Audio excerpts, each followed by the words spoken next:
एकदम शांतीने पार पाडावा हे मी असते तुम्हाला विनंती करतो. चला हा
आधी लग्न लावायचं नंतर मग कसं उभं करणार. वधूकडे वधूचं तोंड पूर्वेकडे वराचं तोंड पश्चिमेकडे.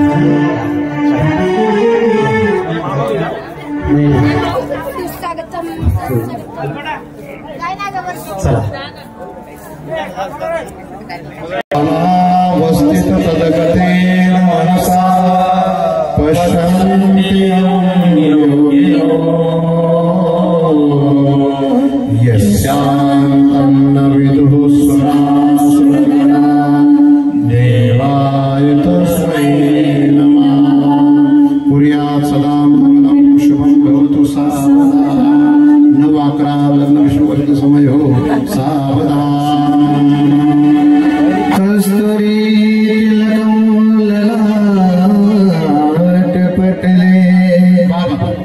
वृक्षस्थले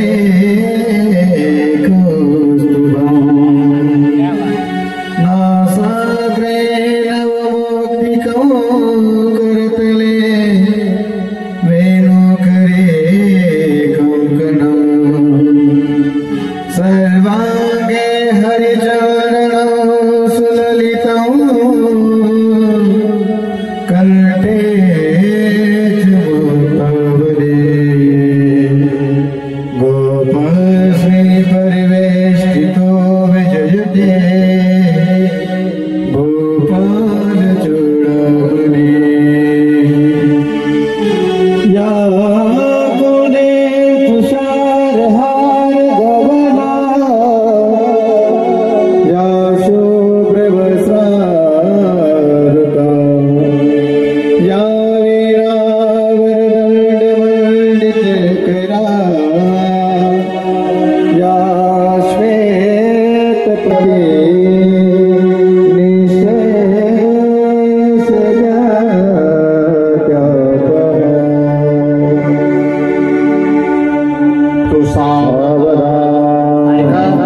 पहिल्या वर्षाला जेव्हा आपण लग्न लावलं होतं तेव्हा राजूभाऊ इतके खुश होते.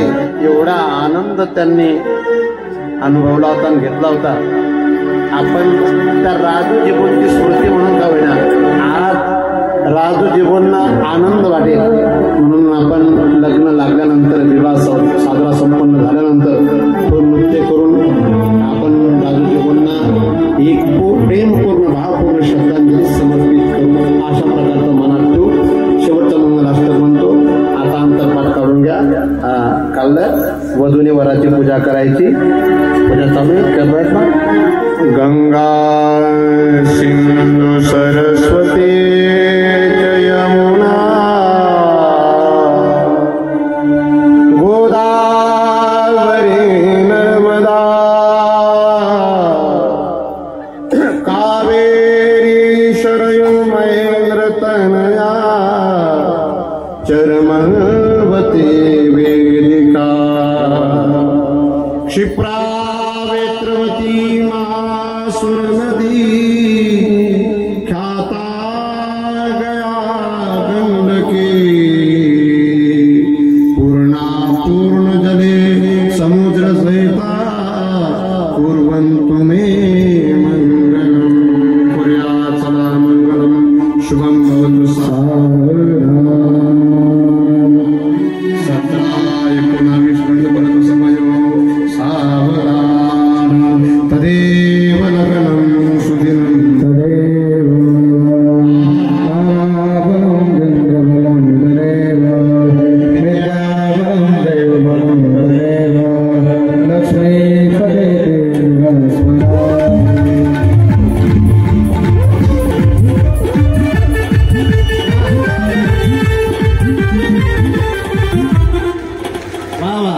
गोपाल कृष्ण भगवान की आहे. नंतर वाजवणार का आता? नंतर वाजवा. आता सर्वांचा सन्मान सत्कार करून घ्या. बाहेर गावाला आलेली मंडळी, लांबची मंडळी ऐका. संतोष पाटील, संतोष अमरसिंग राजपूत यांच्याकडनं या गोसेवेसाठी, या आहारासाठी 500 रुपये दिलेले आहेत.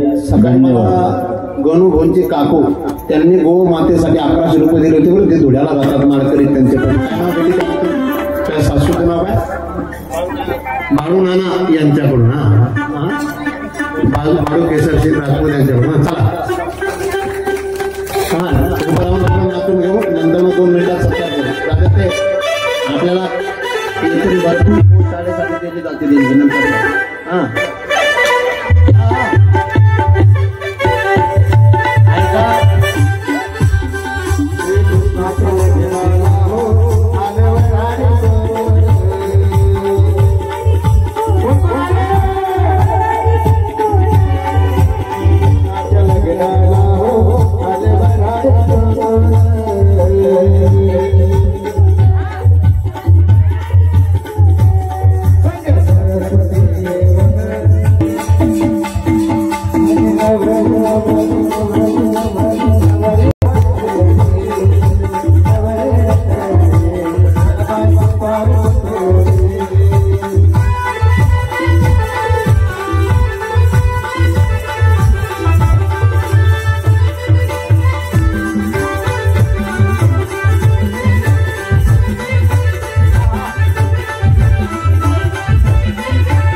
उद्या दिवसभर नाचा. उद्या 3 ऐका. वाजता सर्वांनी खाली बसून घ्या. ऐका, उद्या 3 वाजता ग्रंथ मिरवणूक निघेल.